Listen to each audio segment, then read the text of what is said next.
चाचा एक पानी की बोतल देना। दुकानदार चुपचाप बिना एक भी शब्द बोले दो बोतलें मेज पर रख देता है। एक बोतल में बिल्कुल साफ पारदर्शी पानी और दूसरी में खून जैसा लाल गाढ़ा तरल। गोपाल ये सब देखकर डर जाता है, चौंक कर पूछता है, ये लाल तरल पानी जैसा क्या है चाचा? दुकानदार का चेहरा एक पल को और भयानक हो जाता है।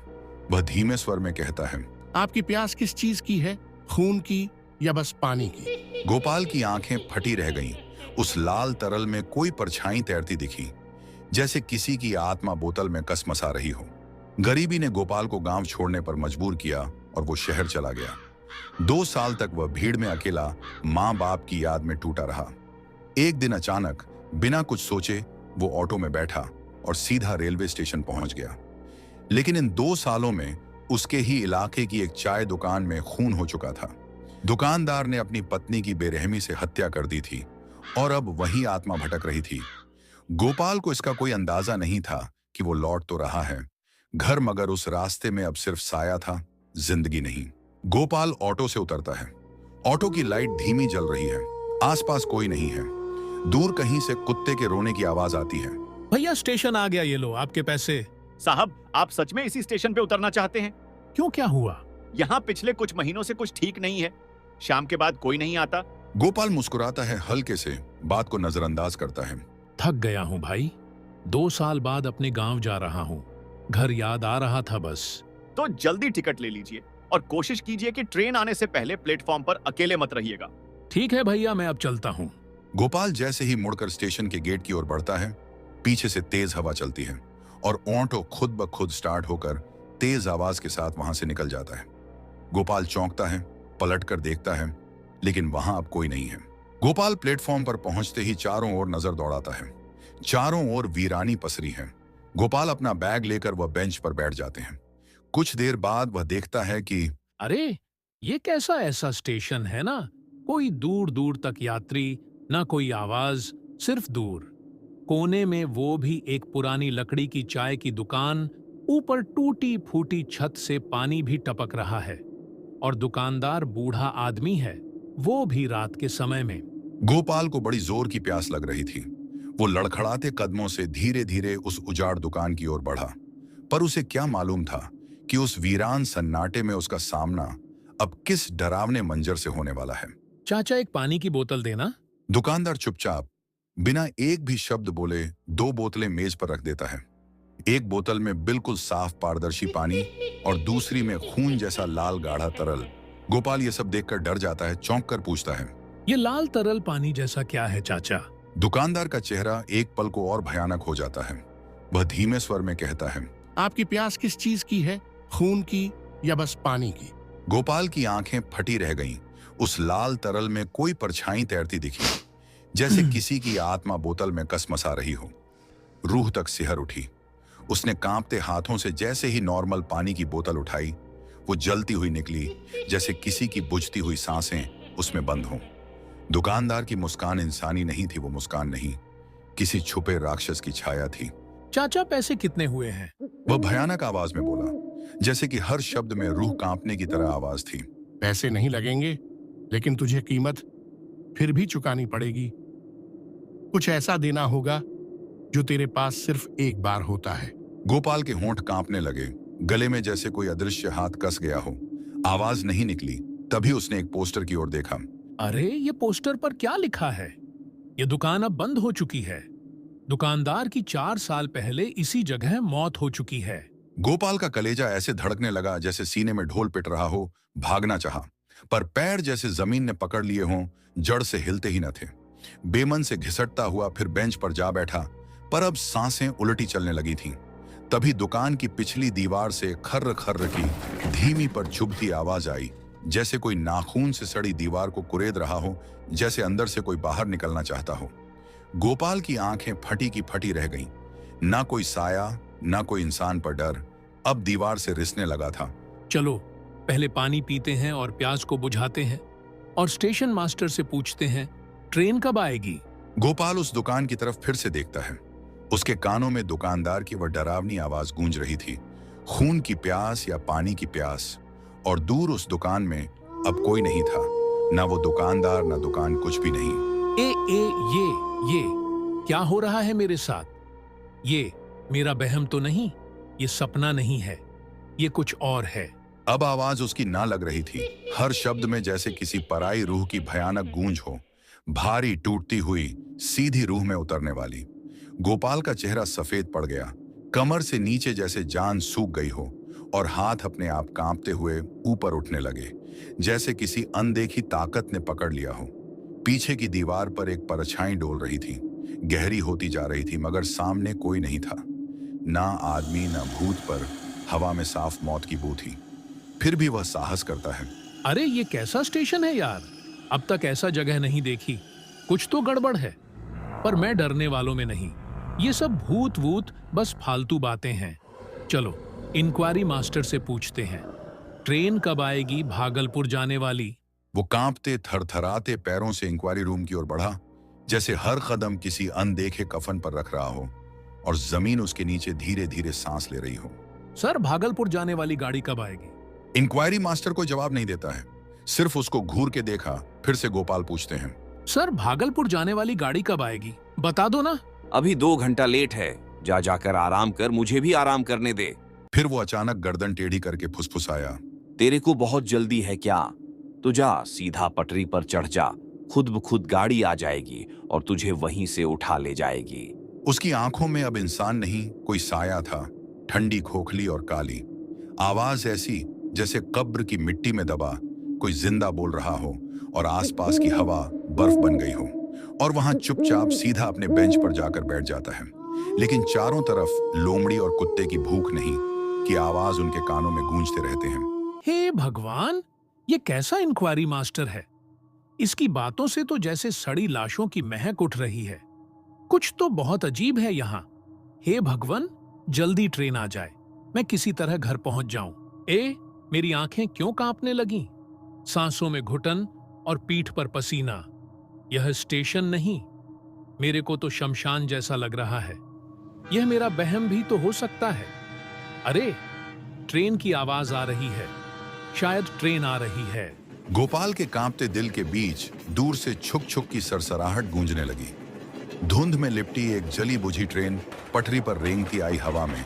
सड़े मांस और जलते लोहे की बू घुल गई, स्टेशन की लाइटें तड़प तड़प कर बुझने लगी। और जब ट्रेन प्लेटफॉर्म पर आकर पहुंची, गोपाल ट्रेन की ओर देखता है कि अरे ना कोई खिड़की से झांक रहा है, ना कोई गेट पर खड़ा है, सब डब्बे अंधेरे और वीरान। यह कौन सा ट्रेन है? अचानक एक झटका लगा। ट्रेन छर्राक की आवाज के साथ एकदम रुक गई। गोपाल डरते हुए खड़ा हुआ। उसकी नजर एक कोच के गेट पर गई। वह धीरे धीरे खुद से खुल गया। चीख चीख चीख जैसे किसी जंग लगे। दरवाजे ने सालों बाद करवट ली हो। वह कुछ भी ना सोचे, ट्रेन पर चढ़ जाते हैं और ट्रेन खुल जाती है। चलो अच्छा हुआ, जान बची। अब अपनी सीट पर जाकर चैन से बैठ जाता हूँ। बस भगवान करे ट्रेन अब लेट ना हो, जल्दी घर पहुंच जाऊं। गांव की मिट्टी की खुशबू, माँ के हाथ की रोटी, कितना कुछ याद आ रहा है। मेरा सीट नंबर है, हाँ 30। बस अब और कुछ नहीं चाहिए, बस घर। गोपाल डिब्बे के अंदर जाता है।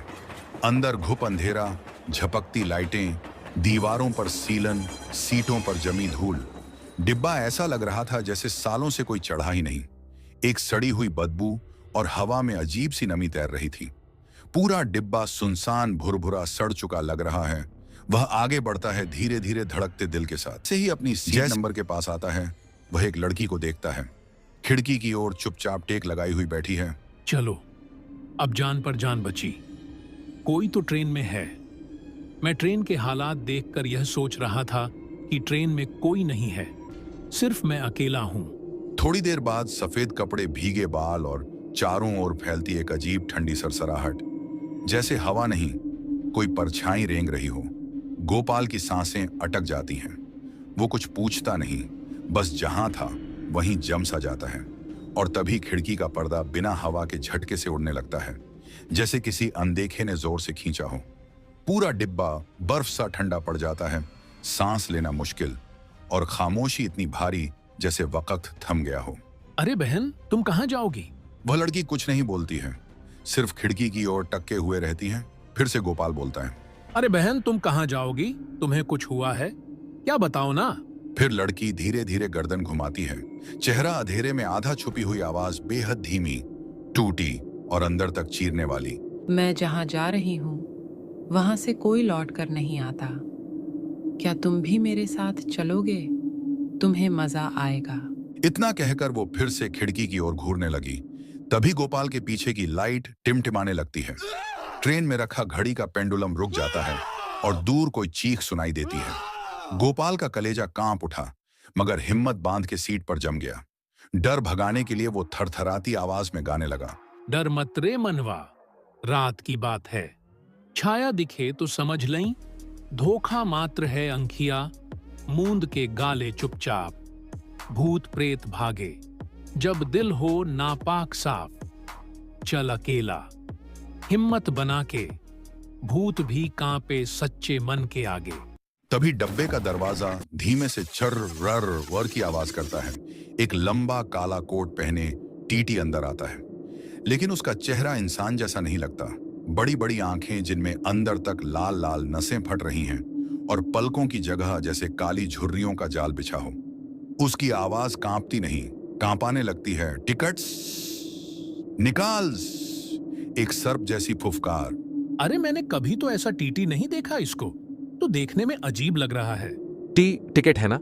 बिना टिकट के जो इस डिब्बे में चढ़ा वो या तो मंजिल तक पहुंचा नहीं या फिर कभी उतरा ही नहीं। टिकट दिखाइए, कहीं तुम भी तो नहीं हो बिना मंजिल वाले मुसाफिर। जैसे ही ये आवाज गोपाल के कानों में पड़ी, उसका पूरा शरीर सुन्न पड़ गया। उसकी उंगलियां ठंडी पड़ गईं। दिल की धड़कनें इतनी तेज हो गईं जैसे कोई अंदर से दरवाजा पीट रहा हो।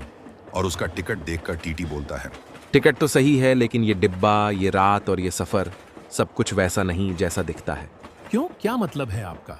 हर टिकट एक मंजिल तक पहुंचाता है, लेकिन कुछ टिकट सिर्फ अधूरी कहानियां छोड़ जाते हैं, जैसे पिछली बार हुआ था। तभी पास में बैठी लड़की भयानक और डरावनी आवाज में बोलती है, इस डिब्बे से जो गया है ना, वो कभी लौट कर नहीं आया। अब तेरी बारी है, तैयार हो जा। अगला स्टेशन तेरी रूह का आखिरी सफर हो सकता है। तभी लड़की की गर्दन झटके से उठती है। उसके होंठों से फटी हुई सड़ी सी हंसी फूटती है। ये हंसी नहीं, कब्र से उठती चीत्कार थी। दीवारें थरथराईं, खिड़की कांपी, गोपाल का खून सूखने लगा। टीटी एक पल को पीछे मुड़ता है, फिर धुएं में घुलकर गायब हो जाता है। तभी सामने बैठा लड़की धीमे गलती हुई आवाज में बोला, भैया अब तेरी बारी हो, डिब्बा ना छोड़ा तो अगला स्टेशन सीधा शमशान हुई। गोपाल की सांस अटक जाती है। लड़की खड़ा होती है, पर उसकी परछाई कहीं नहीं दिखती। अरे मैं तो मजाक कर रही थी।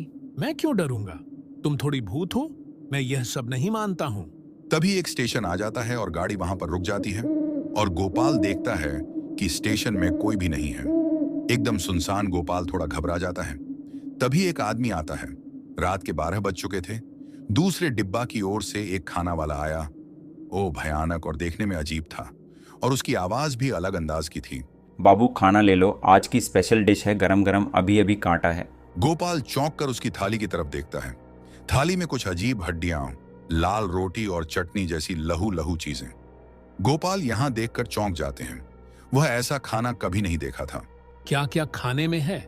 चिकन है बाबू, बड़ा ताज़ा है, आदमी के हाथ से बना नहीं, आदमी से बना है। गोपाल की सांस रुक सी जाती है, आंखें फटी रह जाती हैं। खाना वाला हंसता है, लेकिन उसकी हंसी इंसान की नहीं, भूतों की गूंजती चीख जैसी होती है। ट्रेन फिर से एक स्टेशन पर रुक जाती है, लेकिन वह स्टेशन पर कोई रोशनी नहीं थी। चारों तरफ जंगल, ना कोई स्टेशन का नाम साइन बोर्ड पर लिखा था। क्या हुआ, ले लो बाबू, आपके लिए खास मैंने बनाया है, नहीं लिया तो अगली बार तुम्हारा नंबर है। गोपाल को भूख भी लगा था। बहुत जोर से वह तुरंत हाँ कह दिया। हाँ भैया, तब मुझे एक रोटी दे दो और चटनी दे दो। उसे वहां देकर वह धीरे धीरे पीछे हटता है और ट्रेन के धुंध में गुम हो जाता है। लेकिन उसकी गूंजती आवाज अब भी कानों में रह जाती है। खाना ले लो, खाना ले लो, आदमी का ताजा मांस गरम गरम। बहुत दिन हो गए माँ तेरे हाथ की रोटी खाए हुए। यहाँ पेट तो भरता है, पर वो सुकून नहीं मिलता जो तेरी रोटी में था। घी से ज्यादा ममता लगाती थी तू। जैसे ही उसने खाना शुरू किया, उसकी नजर सीधी प्लेट पर गई। रोटी की जगह वहां पड़े थे कटे हुए मांस के लोथड़े और चटनी नहीं, लहूलुहान लाल रंग का गाढ़ा तरल जो किसी ताजा जख्म से टपकते खून जैसा लग रहा था। बदबू इतनी तेज थी कि सांस लेना मुश्किल हो गया। उसका दिल धक धक करने लगा और एक सिहरन रीढ़ तक दौड़ गई। हे भगवान, ये क्या देख रहा हूं? यह रोटी है नहीं, यह तो जैसे किसी मृत देह की झुलसी हुई चमड़ी हो, सड़ी हुई, काली और दुर्गंध से भरी। और यह चटनी, यह तो रक्त है गाढ़ा, ताजा मानो अभी किसी की गर्दन काटकर कटोरी में भर दिया गया हो। उसमें तैरते मांस के टुकड़े और ऊपर जमी झाग जैसे मौत का अंतिम उबाल हो। तभी पीछे से एक ठंडी फुसफुसाहट आती है। खा लो, गोपाल बहुत गर्म है, अभी अभी निकाला गया है। और साथ में सड़ी हुई हंसी गूंजती है। अरे, मैं अभी तो थोड़ी देर पहले रोटी के बदले बदबूदार कटे हुए मांस और कुछ अलग सा देखा। फिर से ये रोटी और टमाटर लाल चटनी कैसे बन गई? ये मुझे क्या हो रहा है? क्या मैं अंदर से भयभीत हो गया हूं? ये मेरे को क्या हो रहा है? बहुत जोर से प्यास लगा है। तभी पास में बैठी लड़की गोपाल से कुछ पूछती है। तुम्हें ये खाना सच में रोटी चटनी लग रही थी? गोपाल घबराकर उसकी ओर देखने लगा। उसके चेहरे पर अजीब सी सफेदी थी, जैसे किसी ने जान चूस ली हो। बाल भीगे हुए और आंखें बिना पलक झपकाए सीधे गोपाल की प्लेट को घूर रही थीं। फिर से वह पलटकर खिड़की की ओर देखने लगी। यह सब देखकर गोपाल और घबरा जाता है और उसकी प्यास और बढ़ जाती है। तभी एक पानी वाला दूसरे डिब्बा से आवाज लगाकर आ रहा है। उसकी आवाज ऐसा लग रहा था कैसे किसी जिंदा आदमी को जला रहा है। पानी ले लो, पानी ताजा है, अभी निकाला है। एक जिंदा की प्यास बुझाएगा और दूसरा मरे हुए को जिंदा कर देगा। आवाज गोपाल के कानों में ऐसी उतरी जैसे किसी ने जलता हुआ लोहे का तार भीतर डाल दिया हो। वह कांपते हुए देखता है, सामने एक अधजला आदमी, चेहरा पिघली मोम सा, आंखें राख जैसी सुनी, हाथ में 2 बोतलें, एक में साफ पानी, दूसरी में गाढ़ा लाल काला तरल जो खुद में सांस लेता लग रहा था। गोपाल का गला सूख गया, होंठ फटे, डर से पसीना टपकने लगा। कांपती आवाज में गोपाल बस इतना कह सका, भाई पानी दे दो। कौन सा चाहिए, साफ वाला या फिर लाल वाला जो मरे हुओं को भी जगा दे? उसके होंठों से सड़ी बदबू आती है और आंखों में अंधेरा चमकती हुई देखकर गोपाल की रगों में बर्फ उतर जाती है। उसकी पीठ पर पसीना और हाथ पैर सुन्न, रोंगटे खड़े हो जाते हैं जैसे किसी ने पीठ पर बर्फ की उंगली रख दी हो। और उसे नॉर्मल पानी बोतल देकर चले जाते हैं और थोड़ी ही देर में वह हवा में विलीन हो जाता है। अरे, जान में जान आई, पहले थोड़ा पानी पी लूं। गोपाल ने कांपते होंठों से बोतल उठाई और पहला घूंट गले से नीचे उतारा। क्षण भर को उसे राहत सी महसूस हुई, लेकिन जैसे ही दूसरा घूंट लेने के लिए बोतल उठाई, उसकी आंखें भय से फैल गईं। बोतल का पानी अब काला पड़ चुका था। उसमें से सड़ी मांस की गंध आ रही थी और अंदर कुछ गाढ़ा लहूलुहान पदार्थ तैर रहा था, जैसे किसी मरे हुए जानवर या इंसान का मांस। तल में एक अधजला चेहरा तैर रहा था जिसकी आंखें अचानक खुल गईं और फिर बोतल से धीमी बुदबुदाती आवाज आई, अब तेरा नंबर है। गोपाल के हाथ से बोतल गिर गई और वह डर के मारे जमीन पर गिर पड़ा। आवाज जैसे उसके गले में ही घुट गई हो। तभी उसके मुंह से एक जोरदार चीख निकली, आ! और गोपाल की तभी नींद खुल जाती है। हे भगवान, कैसा भयानक सपना देख लिया मैंने। जैसे कोई भूत सीने पर चढ़कर दबा रहा हो। दिल तो ऐसे धड़क रहा है जैसे अभी फट जाएगा। गोपाल राहत का सांस लेते हैं और पानी पीकर बोलता है, हे भगवान, कहीं ये कोई बुरा संकेत तो नहीं? चलो, जान पर जान बची। यह नींद में था, अगर यह सही में होता तो मेरा क्या हाल होता? देखा आपने लापरवाही का नतीजा। सपना हो या सच, डर हमेशा दिल पर वार करता है। और अगर वक्त रहते होश में न आए तो अगली बार यह सपना नहीं, हकीकत बन सकता है। सोच लो, क्या तुम तैयार हो उस दरवाजे के खुलने के लिए? अब आप बताइए, क्या आपके साथ भी ऐसा डरावना सपना कभी हुआ है? नीचे कमेंट में लिखकर जरूर बताइए। हो सकता है आपका सपना किसी और को चेतावनी दे दे। अगला पार्ट देखने के लिए रश्मि टून्स के साथ बने रहें।